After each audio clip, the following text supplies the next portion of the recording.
President von der Leyen.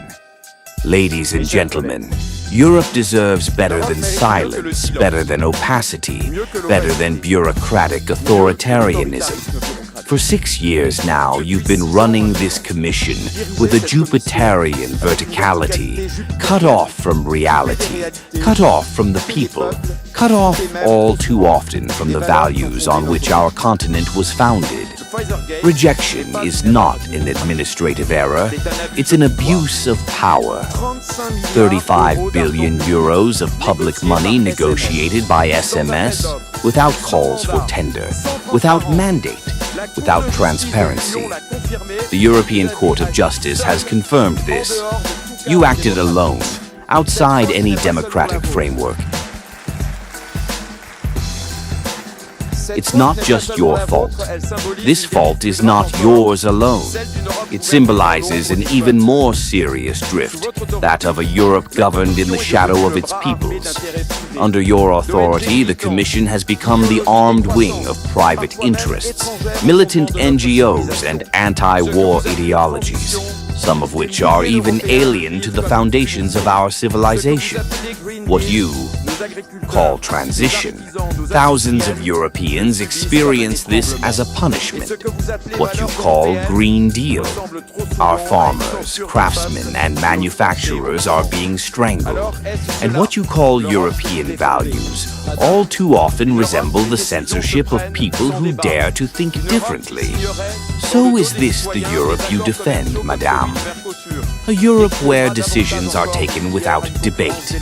A Europe that signs trade agreements like Mercosur behind the backs of its citizens, exposing our industries to even more unfair competition.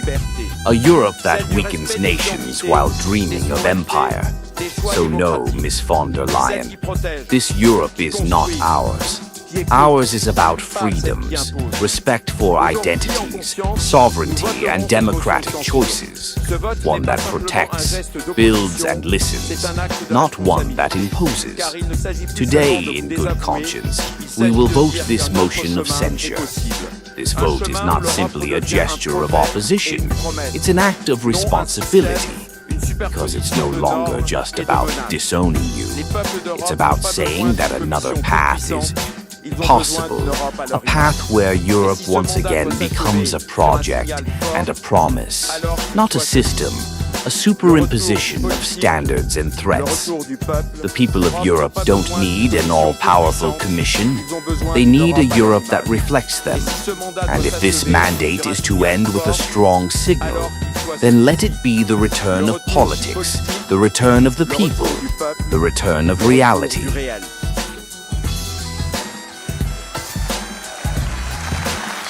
Thank you. But make no mistake, being a dissident now is just as dangerous as it was back then.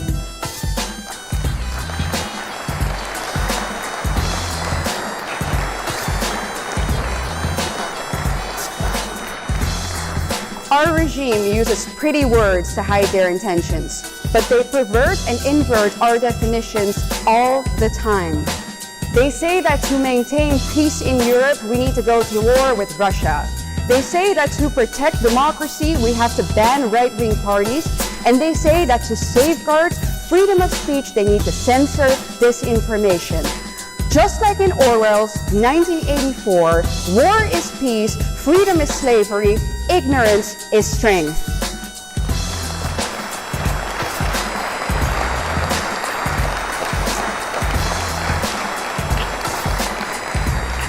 And now, ladies and gentlemen, we can find the embodiment of that regime in one person in particular. The worst leader of them all, the President of the European Commission, Ursula von der Leyen.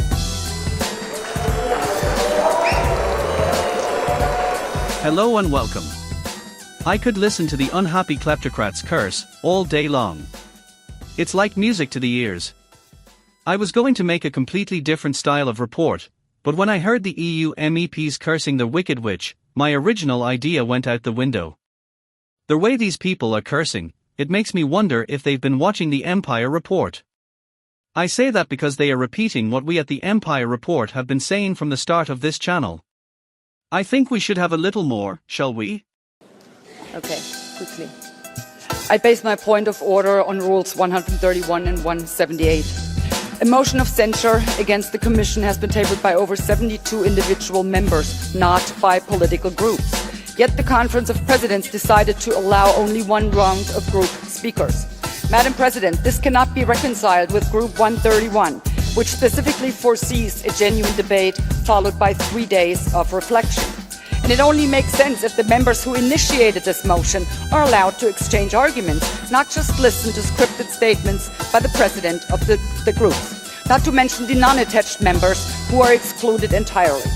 This format also fails to reflect the seriousness of the issue and certainly leads me to believe that this House is, once again, trying to sweep under the rug the numerous allegations against Ursula von der Leyen. Madam President, our job is not to protect Ursula von der Leyen. Our job is to hold her accountable. I therefore respectfully request a full and substantive debate. Thank you. Thank you very much.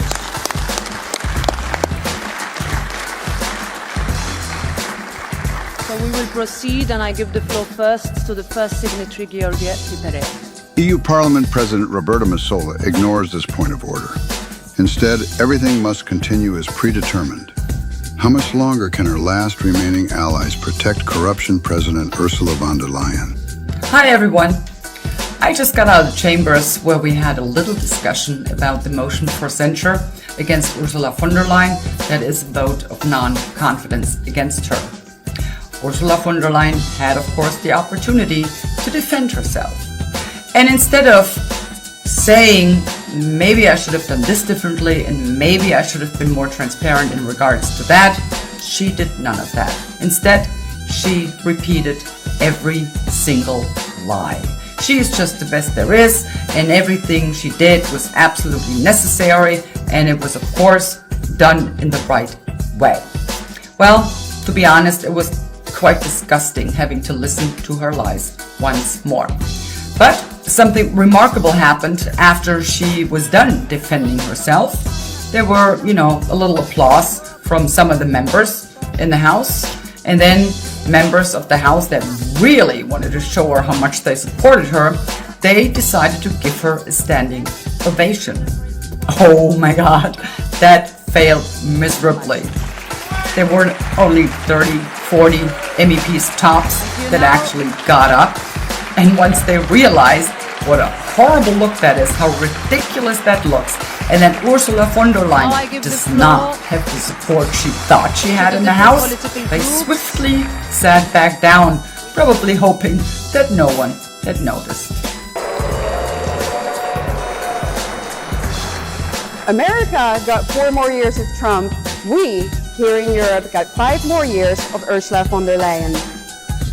The thing is, though, that no one ever voted for Ursula von der Leyen. No one ever voted for her, yet she is one of the most powerful people in Europe, and she's implementing some of the most destructive policies that our continent has ever seen. And now she's attacking our national sovereignty even further by introducing the Rearm Europe program, an 800 billion euro defense fund mostly used for Ukraine, a country that isn't and should never be part of the European Union.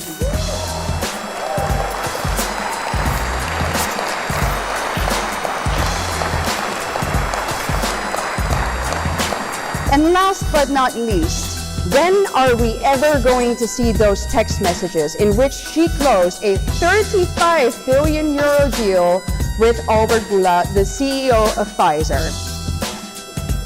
As I told you earlier, Ursula von der Leyen and the Eurocrats are most likely the ones reading my private messages. Time is against us, guys, so look out for part 2 of this report. This was Connor Macoman handling for the Empire Report.